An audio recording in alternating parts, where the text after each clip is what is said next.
Hello, everyone. Today we're going to talk about something that lives inside each of us: words. Simple words that our parents said, perhaps without thinking, perhaps from love, perhaps from fatigue. These phrases took root in our consciousness like seeds, and now they've grown into something that shapes how we see ourselves and the world around us. Some of these phrases support us, but others quietly sabotage our happiness. And the most interesting part?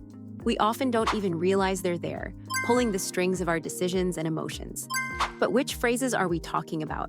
Can you recognize them in yourself? And most importantly, can you free yourself from their grip, or should you even try? Before we begin, we sincerely ask you to subscribe to the channel, like our video, and click the bell.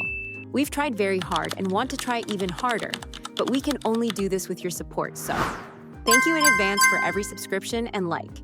It truly means the world to us. What specific phrases embed themselves? Let's start with the classics. There are phrases that psychologists call toxic interjects. Sounds complicated, right?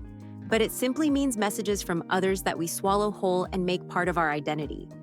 You'll never amount to anything. Even said once in anger, this phrase can become an internal belief system. Your brain's prefrontal cortex, which handles self-assessment, literally rewires itself around this message. Why can't you be like someone else? This creates what we call comparative anxiety. You start measuring your worth against others, and spoiler alert, you'll always find someone better, so you'll never feel enough. Don't cry, be strong. This one is sneaky because it sounds supportive, but what it really teaches is emotional suppression. Your limbic system, the brain's emotional center, learns that feelings are dangerous, something to hide. As an adult, you might struggle to even identify what you're feeling, let alone express it. I sacrificed everything for you. This phrase wraps itself in guilt.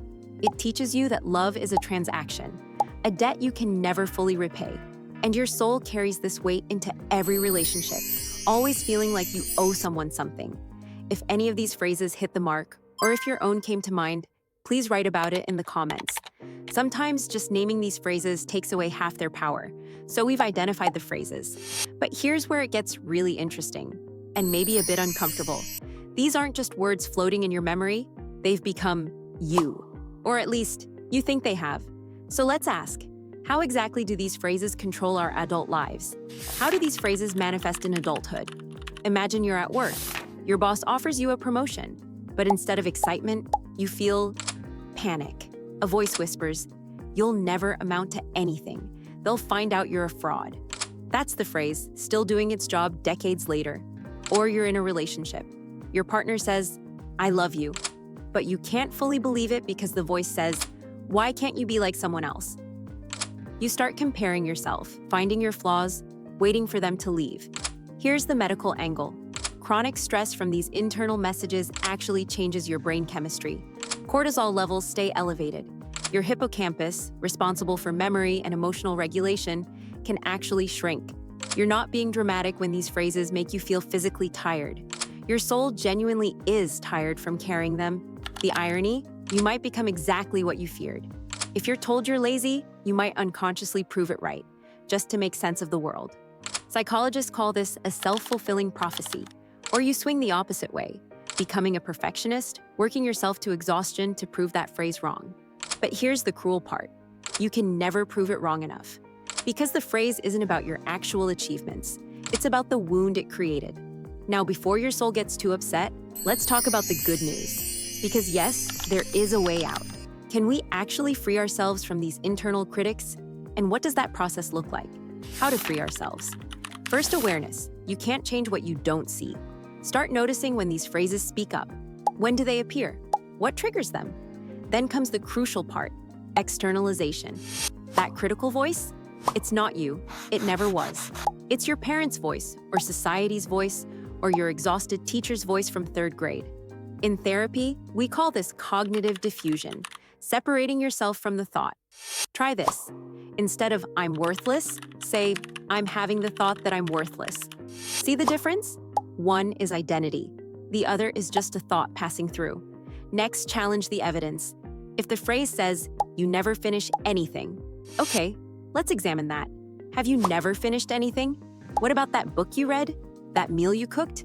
Your brain is excellent at selective memory when it comes to confirming negative beliefs. And here's something powerful. Talk back, out loud if you need to.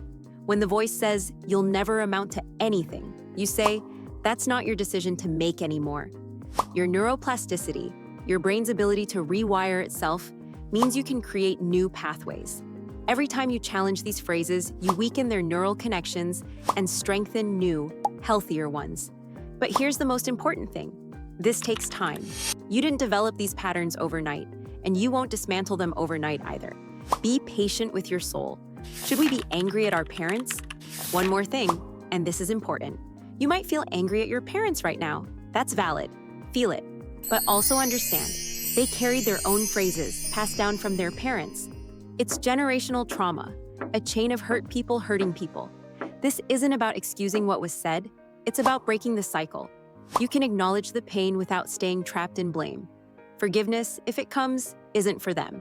It's to stop these phrases from poisoning your future.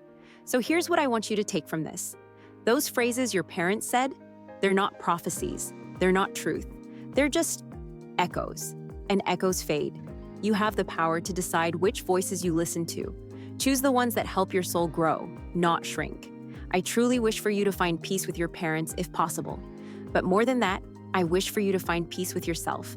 To build a relationship with your own soul where you speak to it the way you wish you'd been spoken to as a child. Write in the comments. What conclusions have you drawn for yourself? Did this video help you identify any phrases you've been carrying? I read every comment, and your stories matter. Thank you for being here with us today. Take care of your soul and see you in the next video.